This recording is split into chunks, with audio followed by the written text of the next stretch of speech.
Hi, this is Malika Kabra Rathi and I'm a clinical nutritionist. Today I'm going to speak about what should be a diet of a woman, specifically if you are a working woman or a housewife during the day in order to keep yourself in good shape. As a woman, we all want to and strive hard to look gorgeous and to feel gorgeous from within. Since we are always multitasking, what we must eat during the day goes down our priority list.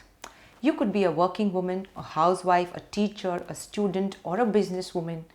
And what food choices we must make in order to keep ourselves healthy and fit goes down on the priority list. So today I am going to talk about exactly what are the things a working woman, because she's taking care of her family, of her children, or maybe she's taking care of her own career. So what are the food choices, the right food choices you must make in order to stay healthy, fit, active and happy?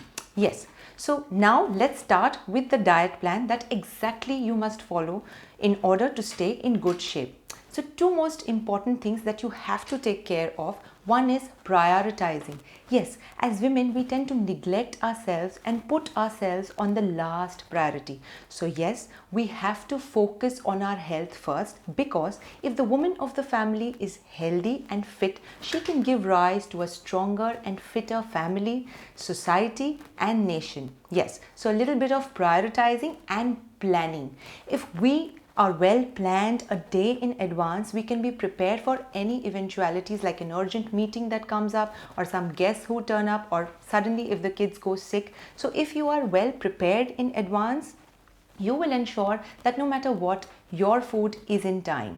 Okay, so let's start with the diet plan. First and foremost, when you go to bed, it is very important to brush your teeth. Yes. Why? I will tell you, because first thing in the morning when you wake up, you are not supposed to brush your teeth, but all the good bacteria that are collected in your mouth, you have to drink a couple of glasses of warm water. Why you have to drink that warm water? You have to swish nicely and drink it so that all the good bacteria go inside your tummy. So two prerequisites of maintaining your weight. One is a very strong, robust digestive system. Yes. And when you drink that water first thing in the morning after fasting full night, what happens is you get a good dose of probiotic bacteria and enzymes, and this keeps your digestive system in good check. And second most important thing that is required is to chew your food very well. Yes, the old adage, chewing your food for 32 times, is actually true. So first thing, you drink 2 glasses of warm water. You can squeeze a little lemon or ginger or honey. All these just aid in improving your digestive system, excreting enough pancreatic enzymes and digestive enzymes, just enough to ensure that your gut is prepared for whatever food you're going to put in inside. The second thing that you're going to do is, immediately after half an hour of having your water, don't have the tea or coffee, but yes, you have to have a seasonal fruit. Now, if you're working, you're preparing tiffin, how easy it is to just grab a fruit which is seasonal and eat it on the go. And yes, remember to chew your food very well. Third thing that you are going to do is, after the fruit, after at least 1 hour, you have to eat your breakfast. Now, if you're cooking the breakfast yourself and if you have the time to cook breakfast, then please cook one of the options that I'm giving you. It could be poha, it could be upma, it could be dosa, idli. But remember two things. One is the protein and the other is fiber. So if you're having your poha, club it with little sprouts. If you're having upma, club it with a glass of sattu, because that gives you the protein which is required. If you're eating a paratha, please club it with a katori of curd, because that contains probiotic bacteria and it also contains good amount of calcium and protein, which we all women lack in. And the fourth thing, if you're having eggs, please put a dash of vegetables in it. Have it with a chapati. So if you do not have time to cook a lavish breakfast for yourself, and if you're on the go, you're packing tiffins, just ensure that you split your lunch. If you're making roti, sabzi, dal, rice, split it. Have the roti sabzi for breakfast and keep the rice and dal along with a salad or sabji for your lunch. So it's okay if you do not have the time to make breakfast, but ensure that you don't skip the breakfast, but you can skim the breakfast as per your physical activity. If you're not very physically active early in the morning, have the breakfast but reduce the portion. Now, after having these breakfast options, after 2 hours, please ensure that you have a pre-lunch. What's a pre-lunch? Pre-lunch is a small snack that you have just 1 hour before your lunch. Now, this prevents you from binging in your lunch. Yes, it's very important to ensure that you eat your lunch only as much as required. When you follow the principle of chewing your food very well, remember, you know exactly when to start your meal and you know exactly when to stop your meal. No nutritionist, no doctor should be able to tell you how much your body requires. It should be your own decision. So if you chew your food very well and if you have a pre-lunch, you will ensure that you eat just as much lunch as you require. And if you're going to be busy between the lunch and dinner like most of us are, you are not going to overeat in the lunch thinking that the next meal is just going to be your dinner. No, you have to eat your lunch just that much, which suffices for 2 to 3 hours of your work. That's it. So what are you going to have as pre-lunch? You're going to have maybe a couple of nuts which give you your omega-3 fatty acids, which give you your antioxidants and your fiber and protein. Or you could have as simple as a glass of chas, a katori of curd, or a glass of sattu, or you could just grab a fruit. But do ensure you have your pre-lunch. Yes. And what do you have for lunch? You could carry maybe a chapati or sabzi, dal and rice, but just ensure that you have good ample amounts of protein and fiber through your dal and vegetables. If you're eating out, if you are in a meeting, if you're ordering from a canteen, what do you eat?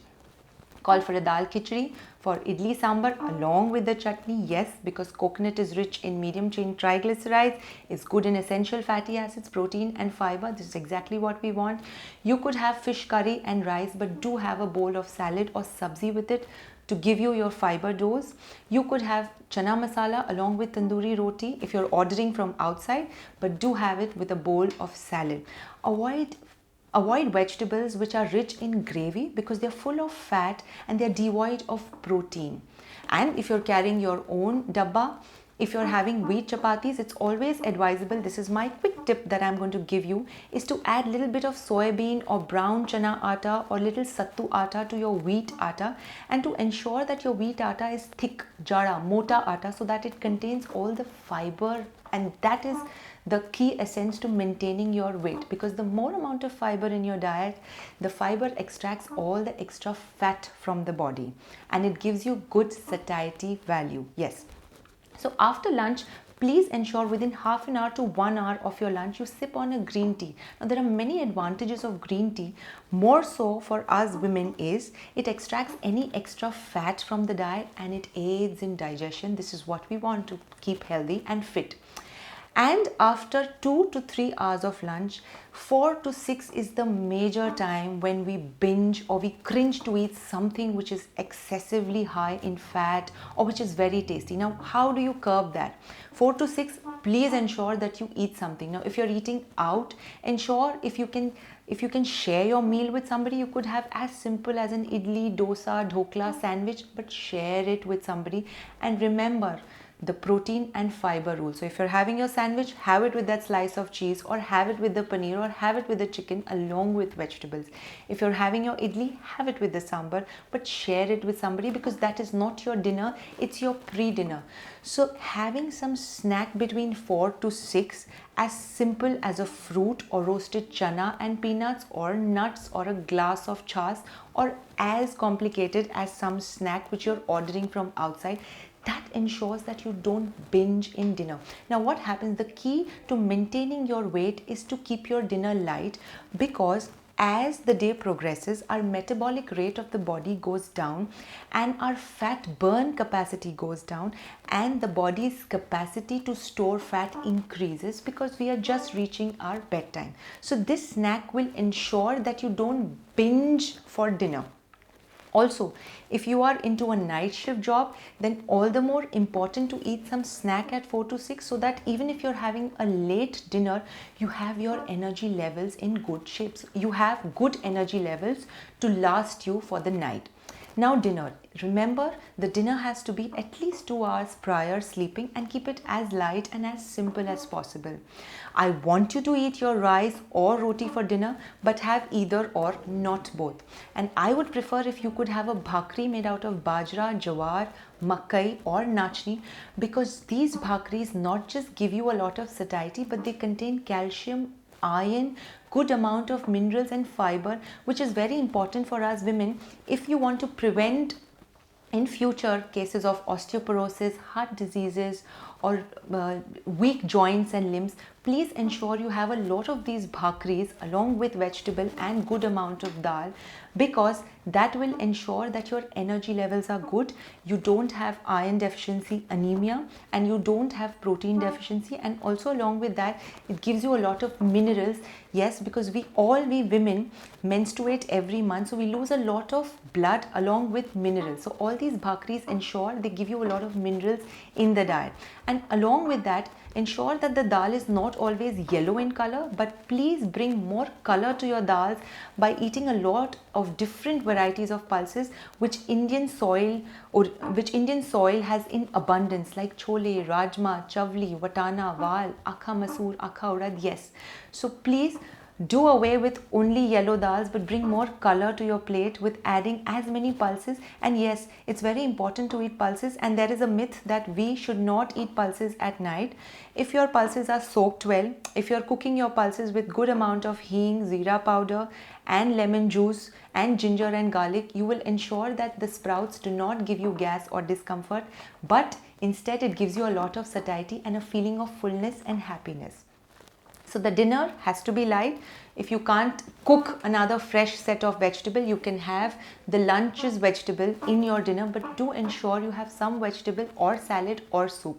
So remember, change is a door which we can open only and only from inside, and nobody can push you from outside. So you have to be the change for your own good, because it's never too late or never too early to start eating and living a healthy life. So embrace womanhood, because you, my dear woman, are a superhuman.